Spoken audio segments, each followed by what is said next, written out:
nag-send ako ng DTF sa supplier. So, mamaya kukunin ko.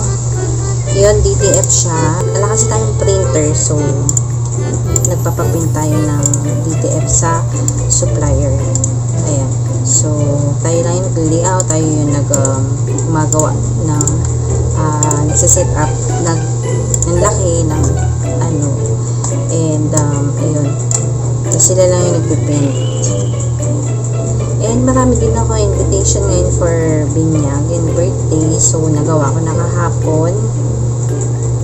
Ayan. So, minsan sabay-sabay talaga yung mga gawa. T-shirts, tapos mga invitations, tapos mga stickers, ganyan. Magkakape muna tayo. Hindi pa tayo nakakapag-almusal.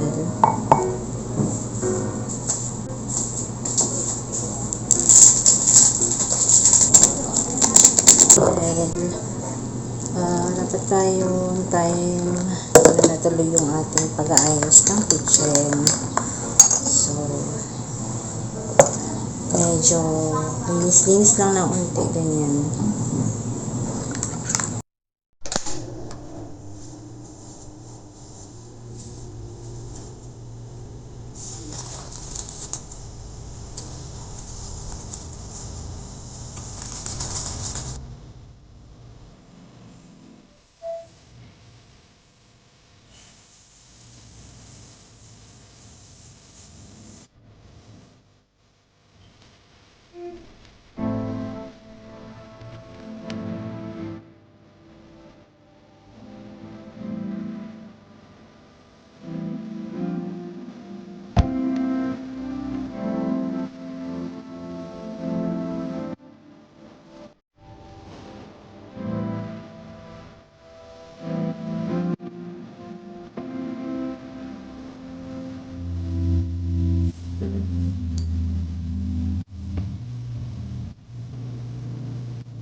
Na yung mga in-order ko ang sticker sa Shopee.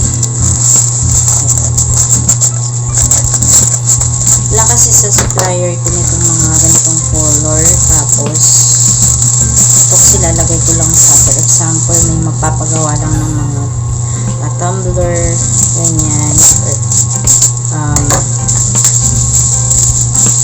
or lalagyan lang ng labels.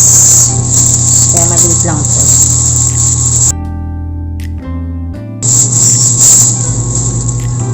Ito. Kasi by this August 10 is meron akong glass mug na tanggap. And ito yung gagamitin natin. Sticker in gold. Ano lang siya?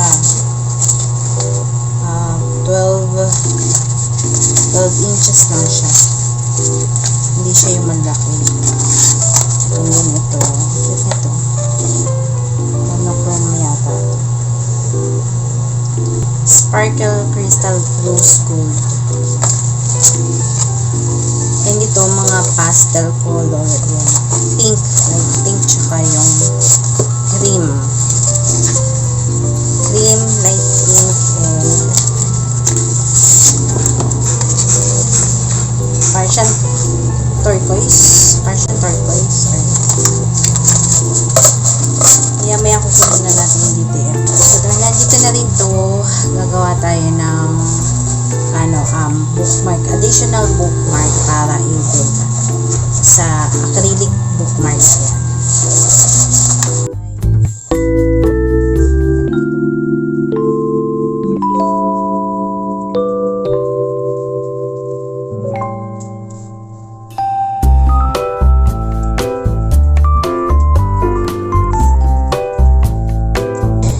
Ito sa Shopee ko to nabili, guys.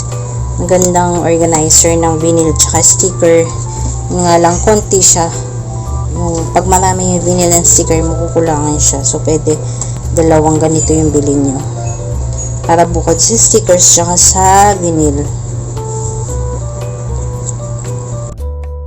Ito na ngayon yung notepad na ginagawa ko. So tagal sa bago siya ituloy. Lukot na. Ayan. So, gumawa yung asawa ko nitong pang-ipit. Siya lang gumawa yan. DIY lang niya. Hindi ko alam kung paano niya na naman yung mga ganyang bagay. Yung iba kasi, ang pinang-iipit nila is yung flyboard. Tapos, buong papel ginagamit. Pero ito, yung sa kanya, mahalaga daw yung pinaka dulo lang naman daw. So, ganito yan. Ina-adjust yan dito. Medyo mabigat. Ina-adjust yan dito. Yan. Wala palang hawakan. Kaya, ginagamitan ko siya ng ano tawag doon? Yung pang screw na, ayun. Ito to. Yan. Ito to. Yan. Kasi wala yung, hindi siya nakabili nung meron siyang parang ikutan.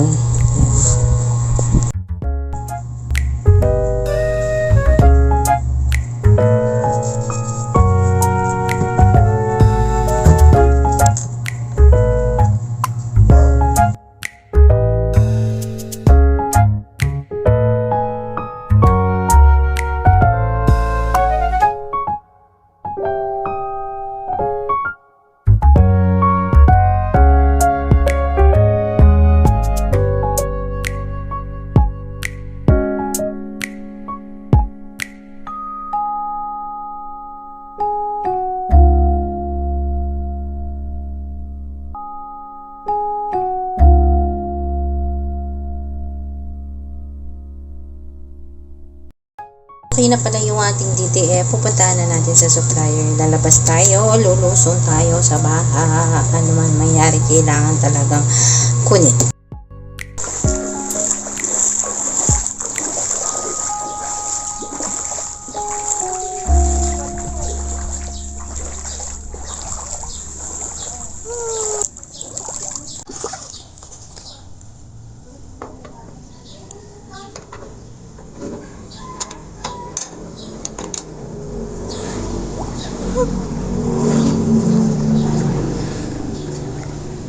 Shop.